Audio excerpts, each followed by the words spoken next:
Jubilee Hills Instagram కేసులో కీలక twist చోటు చేసుకుంది. ప్రధాన నిందితుడు అర్జున్ పై రౌడీ షీట్ తెరిచారు పోలీసులు.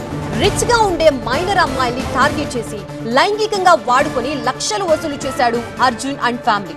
ఈ కేసులో A1 గా అర్జున్, A2 గా సరస్వతి బాధితురాలి సహాయకురాలు, A3 గా రాజీవ్ అర్జున్ సోదరుడు, A4 గా మీనా కుమారి నిందితుల తల్లి, A5 గా అర్జున్ మేనమామ ప్రశాంత్.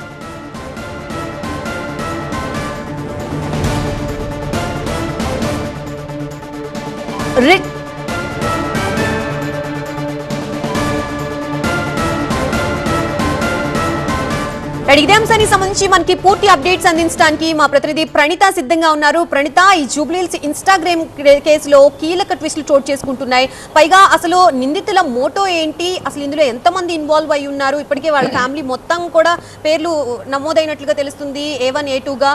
ఇంకా ఎంతమంది ఉండుంటారు, పోలీసులు ఏం చెప్తున్నారు?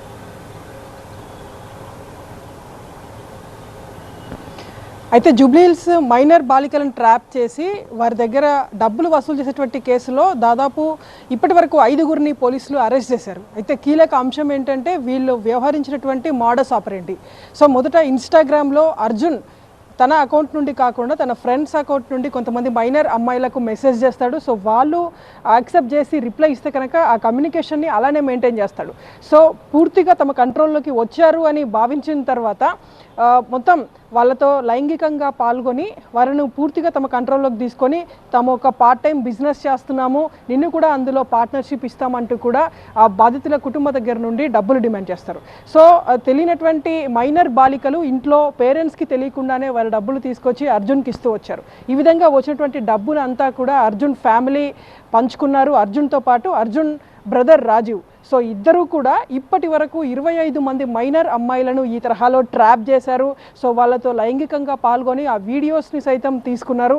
ఆ తర్వాత ఒక బిజినెస్ స్టార్ట్ చేస్తున్నామని చెప్పేసి ఒక కట్టుకథ అల్లి వారి దగ్గర నుండి డబ్బులు డిమాండ్ చేశారు. సో 25 మంది మైనర్ బాధితులను ఒకే తరహా మోడస్ ఆపరెండిలో చేశారంటే ఖచ్చితంగా ఇది చాలా కొన్ని సంవత్సరాల నుండి ఈ తరహా స్కెచ్ వేసి ఉంటారనేటువంటిది పోలీసులు వ్యక్తం చేసినటువంటి అనుమానం. ఇందులో భాగంగానే వీరిని ఆల్రెడీ 4 డేస్ పాటు కస్టడీకి తీసుకొని విచారిస్తే వీళ్ళు ఏ అమ్మాయిని ఏ విధంగా ట్రాప్ చేశారు, ఒక్కొక్క అమ్మాయికి సంబంధించినటువంటి బ్యాక్గ్రౌండ్ని వీళ్ళు ఎలా తెలుసుకోగలిగారు, ఇన్‌స్టాగ్రామ్ పేజెస్ని వీళ్ళు ఎలా ఫాలో అయ్యారనేటువంటిది పూర్తిగా ఒక క్యాలిక్యులేషన్ చేసుకున్న తర్వాత ఈ తరహా క్రైమ్కి వీళ్ళు ఎంటర్ అయ్యారు. And second thing, most thing ఏంటంటే ఎక్కడ కూడా పోలీసులకు దొరకకుండా అర్జున్ ఏం చేశాడంటే తన ఫ్రెండ్స్ మొబైల్ నంబర్ నుండి అమ్మాయిలతో చాట్ చేసేవాడు. సో అమ్మాయిలను ట్రాప్ చేసేందుకు కూడా ఫ్రెండ్స్ ఇన్‌స్టాగ్రామ్స్ అకౌంట్స్ని సెంట్రిక్గా చేసుకొని వాళ్ళతో కమ్యూనికేషన్ మెయింటైన్ చేస్తూ వచ్చాడు. ఒకవేళ రేపు పొద్దున పోలీసులు కేసు నమోదు చేసి తనను అరెస్ట్ చేసేందుకు వచ్చినా సరే లీగల్గా ఎక్కడా కూడా తన పేరు రాకుండా, తన మీదకి ఈ కేసు రాకుండా, తనతో సంబంధం లేదనేటువంటి విషయాన్ని చెప్పుకునేందుకు లీగల్గా ఈ తరహా చర్యలకు పాల్పడ్డాడు.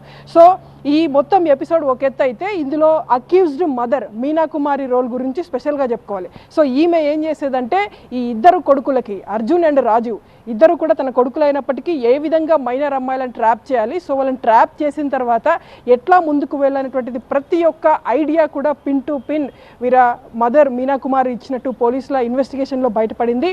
అండ్ మైనర్ అమ్మాయిలను ట్రాప్ చేసి వాళ్ళు ఇచ్చినటువంటి డబ్బులను కూడా మీనా కుమారి తన కుటుంబాన్ని చక్కదిద్దేందుకు ఆ డబ్బులను ఉపయోగించినట్టుగా కూడా పోలీసుల విచారణలో తెలిసింది. సో ఈ తరహాలో మొదట A1 గా అర్జున్ ఉంచారు, A2 గా సరస్వతి. సో ఈ సరస్వతి క్యారెక్టర్ ఎవరంటే ఇప్పుడు మెయిన్ జూబ్లీహిల్స్ కేసులో కంప్లైంట్ ఇచ్చేటువంటి విక్టిమ్ ఎవరైతే ఉన్నారో ఆ విక్టిమ్ ఇంట్లో వాచ్మెన్గా పనిచేస్తూ ఉంది.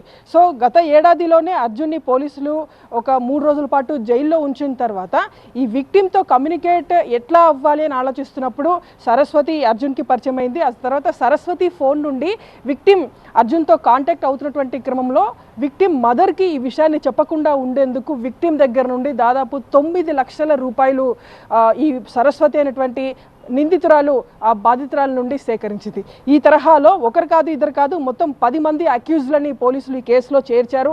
ఇందులో అర్జున్ అండ్ రాజీవ్కి సహకరించినటువంటి ఫ్రెండ్స్ 5గురు ఉన్నారు. సో వాళ్ళని పార్షియల్గా నోటీసులు ఇచ్చారు పోలీసులు. సో రిమైనింగ్ 5 మందిని ఆల్రెడీ పోలీసులు అరెస్ట్ చేసి రిమాండ్కి తరలించారు.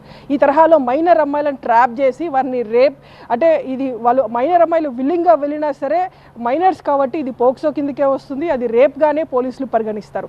సో ఈ తరహా ట్రాప్ అండ్ రేప్ కేసుకి సంబంధించి 40 లక్షల రూపాయలు ఇప్పటి వరకు అర్జున్ అండ్ ఫ్యామిలీ మైనర్స్ నుండి వసూలు చేసినట్టు తెలుస్తుంది. సో ఫర్దర్గా మరొకసారి కస్టడీకి తీసుకునేందుకు కూడా పోలీసులు పిటిషన్ వేశారు. మరో 5 days పాటు కస్టడీకి ఇవ్వాలని కోరారు. Right, thank you Praneetha.